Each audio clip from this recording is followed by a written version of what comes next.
우리 아이가 3살도 안 됐는데 벌써 한글을 다 외우고 글자를 읽기 시작하면 부모님들 마음 한구석에선 이런 생각이 들죠. 아, 우리 아이가 혹시 천재 아닐까? 남들보다 한참 앞서가는 것 같아 뿌듯하고 안심이 되실 거예요. 그런데 여기서 정말 충격적인 사실 하나 말씀드릴까요?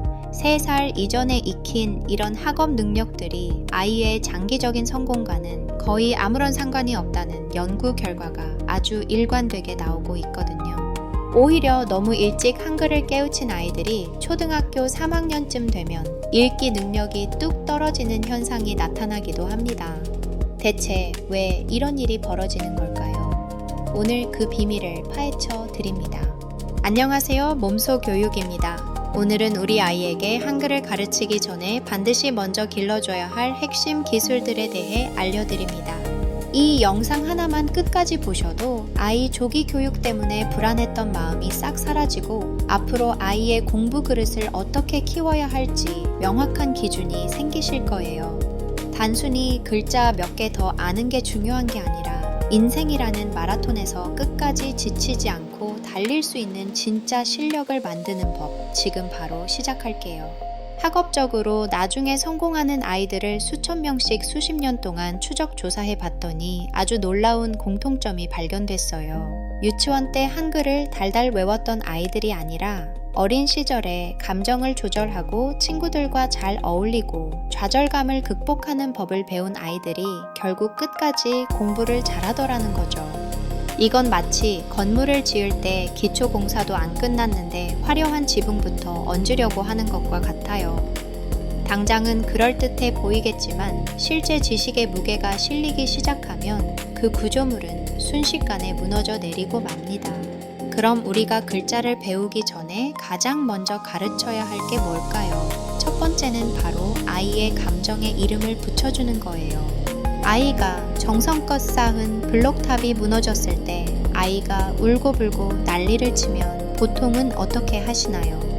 다른 장난감으로 주의를 돌리거나 뚝 그쳐야 착한 아이지 하며 달래기 바쁘시죠. 하지만 이때가 최고의 교육 기회예요. 아이가 느끼고 있지만 말로 표현 못하는 그 폭풍 같은 감정에 언어를 부여해 주는 거죠. 블록이 무너져서 정말 속상하구나. 이게 마음대로 안 돼서 실망했네. 이렇게 이름을 붙여주는 거예요. 이런 과정이 반복되면 아이는 내 마음속에 일어나는 이 소용돌이에도 이름이 있구나. 감정은 이해할 수 있는 거구나. 라는 걸 본능적으로 깨닫게 돼요. 이게 왜 중요하냐고요. 자신의 감정을 인지하고 다스릴 줄 아는 아이들이 나중에 학습 집중력도 훨씬 높고 어려운 문제를 만났을 때 견디는 힘도 강력하거든요. 한글을 외워서 글자를 읽는 연습보다 훨씬 더 깊은 수준의 뇌 신경 구조를 형성하는 과정인 셈이죠. 감정 이해력은 나중에 읽기 능력을 포함한 모든 공부의 가장 튼튼한 뿌리가 됩니다. 근데 여기서 반전이 있어요. 많은 부모님들이 아이의 발달을 위해 교육용 앱이나 동영상을 보여주시잖아요. 하지만 유아기 학습에서 가장 효과적인 건 콘텐츠 그 자체가 아니에요. 진짜 중요한 건 바로 주고받는 상호작용입니다. 아이가 온가리를 하면 엄마가 대답해주고 아이가 공을 굴리면 아빠가 다시 굴려주는 그 단순한 리듬 말이에요. 테니스를 배울 때 혼자 벽에 대고 치는 것보다 코치와 랠리를 주고받을 때 실력이 훨씬 빨리 느는 것과 똑같아요. 아이들은 이 상호작용을 통해 주의력과 의사소통, 그리고 실행 기능이라는 엄청난 능력을 키워갑니다. 화면 속 앱은 아이에게 한글을 수동적으로 보여줄 순 있지만 다른 사람의 신호를 읽고 내 행동을 조절하는 법은 절대 가르쳐주지 못하거든요.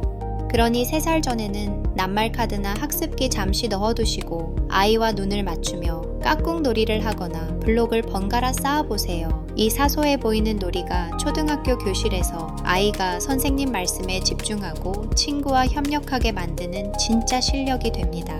공부 대신 놀이를 한다고 해서 시간을 낭비하는 건 절대 아니에요.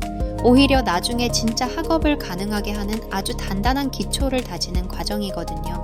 3번째로 우리가 꼭 기억해야 할 건 두뇌 발달보다 신체 발달이 먼저 이루어져야 한다는 사실이에요. 보통 부모님들은 아이의 학교 갈 준비를 생각할 때 인지 능력부터 떠올리시죠. 우리 아이가 가나다를 아는지, 숫자를 셀 줄 아는지, 색깔이나 도형을 구별하는지 말이에요. 하지만 여기서 정말 중요한 포인트가 하나 있어요. 모든 학업 학습은 신체 발달이라는 든든한 토대 위에 세워진다는 점입니다.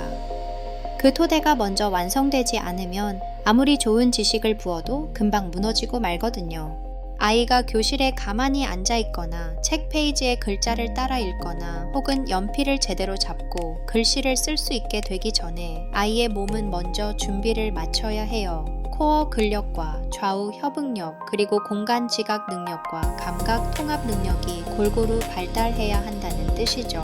아이가 소파를 기어오르고 바닥을 기어다니고 물건을 밀고 당기며 빙글빙글 도는 활동들 말이에요. 이런 활동들이 단순히 에너지를 발산하거나 시간을 때우는 놀이가 아니라는 걸 아셔야 합니다. 이건 말 그대로 집중력과 충동 조절 능력, 그리고 미세 운동 능력의 필수적인 뇌 시스템을 아주 정교하게 형성하는 과정이거든요. 마라톤을 뛰기 전에 근육을 키우는 과정을 한번 상상해 보세요. 달리기 기술을 아무리 공부하고 페이스 조절 전략을 외우고 영양 계획을 완벽하게 짠다고 해도 내 몸의 근력과 지구력이 없으면 그 모든 지식은 아무 소용이 없잖아요. 인지적 학습을 신체 발달보다 우선시할 때도 똑같은 문제가 생깁니다. 아이가 가나다를 억지로 암기할 수는 있겠지만 평형 감각이 발달하지 않았다면 의자에 가만히 앉아 있는 것조차 고통이 될 거예요. 감각 기관이 제대로 통합되지 않았다면 연필을 잡고 글씨를 쓰는 게 너무 힘들어서 공부 자체가 싫어질 수도 있고요. 진짜 중요한 건 지금부터예요. 어릴 때 아무리 학업 능력을 키워준다고 해도 이런 신체적 기초가 부족한 걸 절대 보완할 수 없거든요. 오히려 불안정한 기반 위에 지식을 쌓는 꼴이라 실제 학교 생활이 시작되면 전체적인 구조가 흔들리게 됩니다.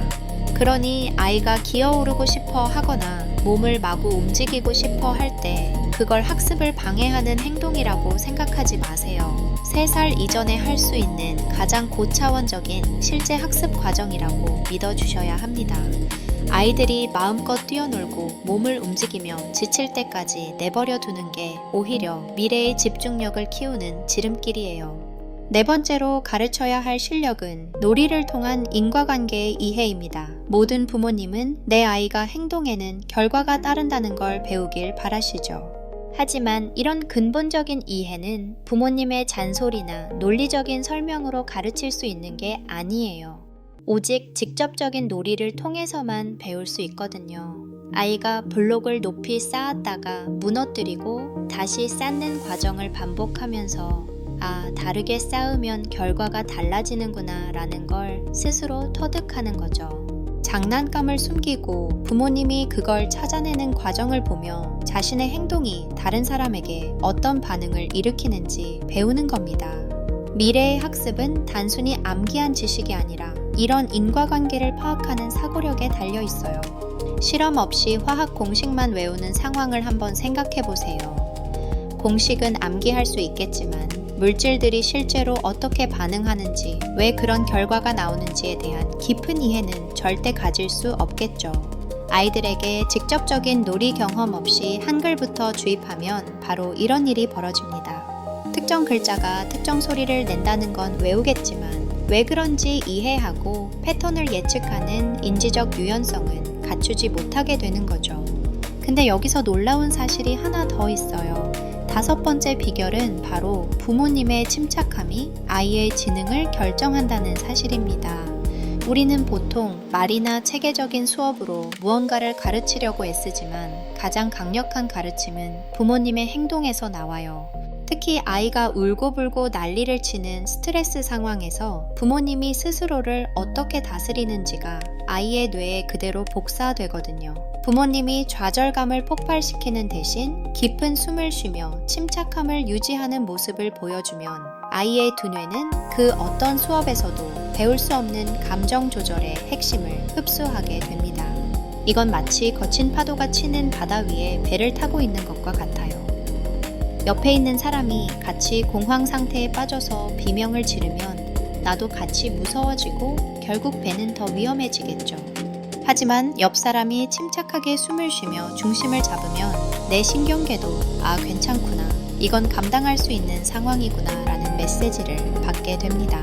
부모님이 아이를 위해 해줘야 할 역할이 바로 이거예요. 아이가 감정적으로 불안정할 때 부모님이 보여주는 안정감이 한글을 일찍 떼는 것보다 아이의 미래 자신감과 회복력을 훨씬 더 정확하게 예측해 준다는 걸 꼭 기억하셨으면 좋겠어요. 6번째로 우리가 꼭 알아야 할 사실은 글자는 단지 기호일 뿐이라는 점이에요.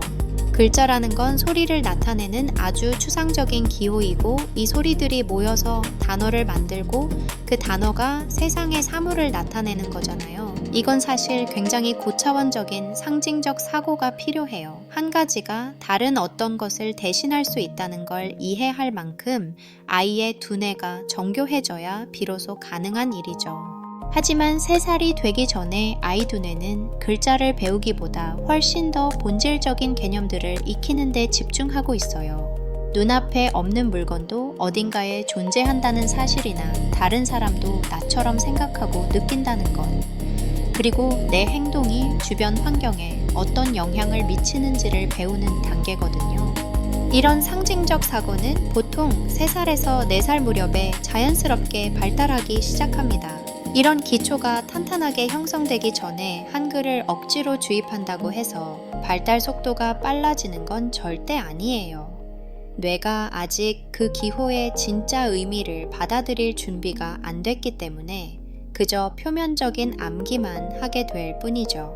여러분이 아예 모르는 외국어 문자를 배운다고 상상해 보세요. 반복해서 모양을 외울 순 있겠지만 그 문자가 가진 근본적인 체계를 모른다면 그 지식은 아주 쉽게 사라지고 말 거예요. 2살 아이가 한글을 배울 때 정확히 이런 일이 벌어집니다. 시각적인 패턴은 외우겠지만 그게 우리 말이나 의미와 어떻게 연결되는지 이해할 수 있는 인지적 기반이 부족한 거죠. 진짜 중요한 건 지금부터예요. 3살 이전에 글자를 암기시키는 대신 상징적 사고에 필요한 기초를 다지는 데 더 집중해 보세요. 눈앞에 없는 할머니나 어제 봤던 강아지에 대해 이야기를 나누는 것만으로도 충분해요.